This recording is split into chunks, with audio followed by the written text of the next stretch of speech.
الحمد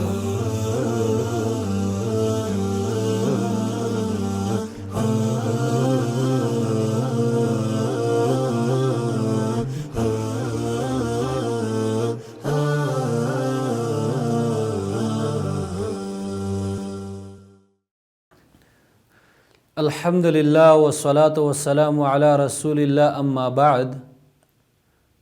محترم اوریدونکو، د الله رب العالمین ډیر زیات نعمتونه دي په موږ او تاسو باندې. روغ جسم، روغ بدن او روغ عقل دام د الله رب العالمین د طرف نه یو غټ نعمت دی که موږ او تاسو په دې باندې سوچ وکړو. لیکن بل طرف ته افسوس خبره دا ده چې ډیر خلک داسې شته زموږ په معاشرو کې چې د خپل جسم او دارنګې د خپل عقلونه تباه کوي او دا خرابوي په نشو باندې. هغه شی چې هغه الله رب العالمین حرام ګرځولی دی، هغه شی چې د هغې د وجې نه معاشره تباه کیږي، هغه شی چې د هغې د وجې نه مال تباه کیږي، هغه شی چې د هغې د وجې نه قسمه قسم ګناهونه به یې سړی کوي چې هغه نشي دي. محترمو، او نن سبا دور کې که موږ او تاسو وګورو، کافران کوشش دا کوي چې زموږ د مسلمانانو معاشره په څه طریقې سره خرابه کړي، زموږ د مسلمانانو عقلونه په څه طریقې سره خراب کړي.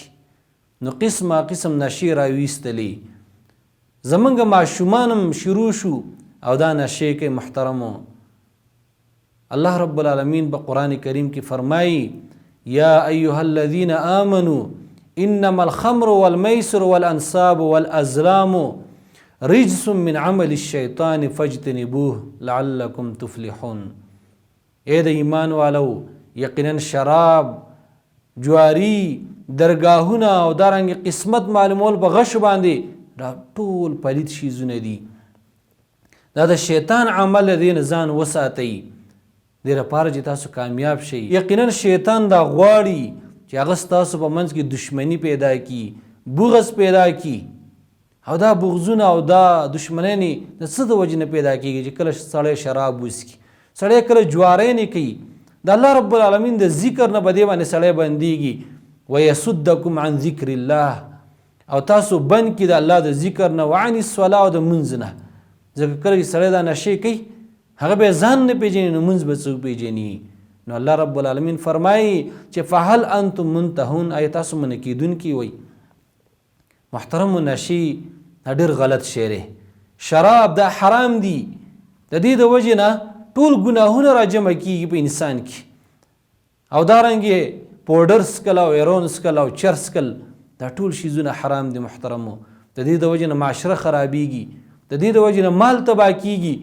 تاسو سوچ وکړئ، یو سړی چې کله نشه کوي، هغه به د روټۍ دونه خیال نه ساتي، د خوراک به دونه خیال نه ساتي څونه چې هغه د نشې خیال ساتي. په زرګاو روپۍ دا خرچه کوي، په لکاو روپۍ خرچه کوي، خو ځان دپاره قسمه قسم نشې پیدا کوي. حالانکه محترمو، په دې کې پیدا نشته.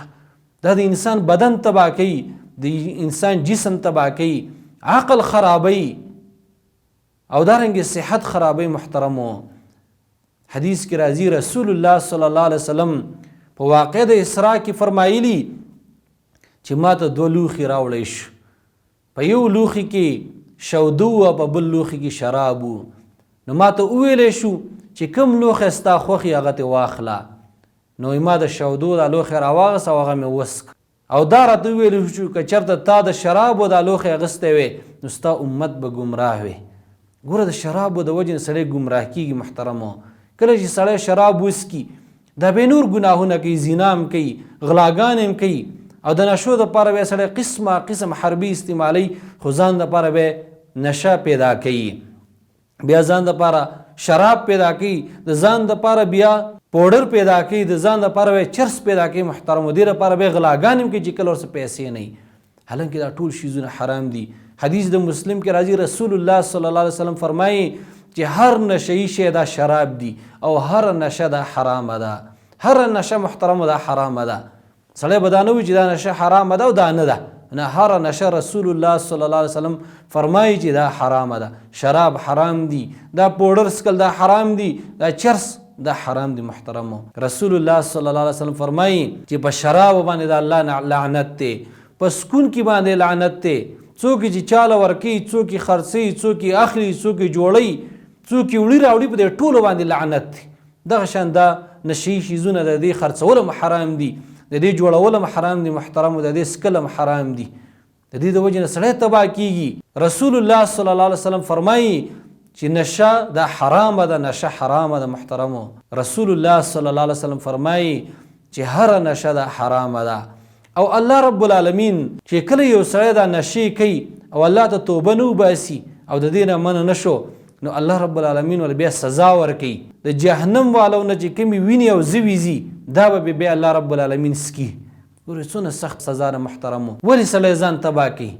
ولې سړی خپل معاشره تباه کوي؟ ولې سړی خپله کورنۍ خرابوي د دې د وجې نه محترمو؟ او نن سبا که موږ او تاسو وګورو ماشومان په دې نشو باندې راوښتي. ماشوم به یو په لاس کې سګرټ نیولی، دارنګې په جیب کې به نسوار ایښي، دا به راخلي او نسوار به هم ږدي او دارنګې سرنګټ به هم څکي. او د دې نه محترمه بیا شروع وشي چې دا نسوار کوي سګرټ څکي بیا تر غټو نشو ته لاس واچي محترمو.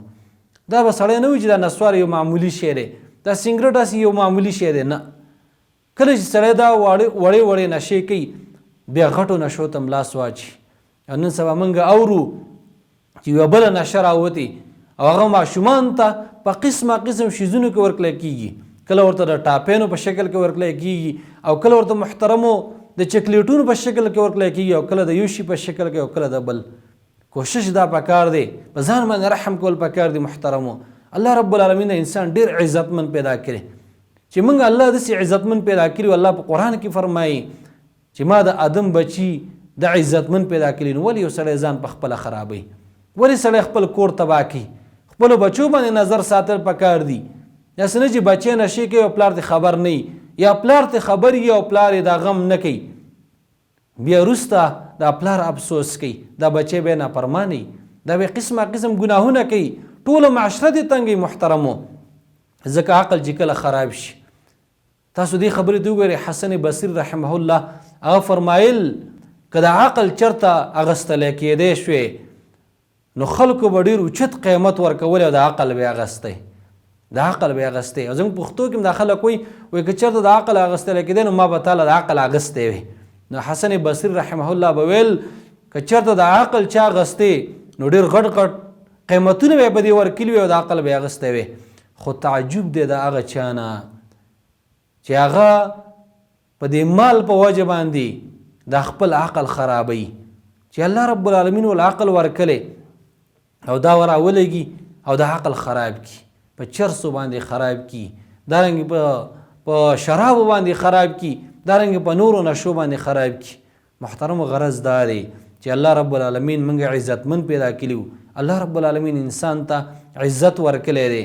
الله رب العالمین روغ بدن او دارنګې عقل موږ ته راکلی، دا یو غټ نعمت دی، دې قدر پکار دی. داسې نه چې موږ قسمه قسم نشې کوو، د نشې به څه پیدا او دارنګې څه خوند به محترمو. ځان منع کول پکار دي، د دې نه ځان ساتل پکار دي، خپله معاشره د دې نه بچ کول پکار دي، خپل بچي د دې نه ساتل پکار دي. الله رب العالمین په موږ ټولو باندې رحم وکړي او الله رب العالمین په دې خبرو موږ ته د عمل کولو توفیق راکړي. الله رب العالمین موږ ټول د نشو نه وساتي. وصلی الله علی خیر خلقه محمد و آله و صحبه اجمعین.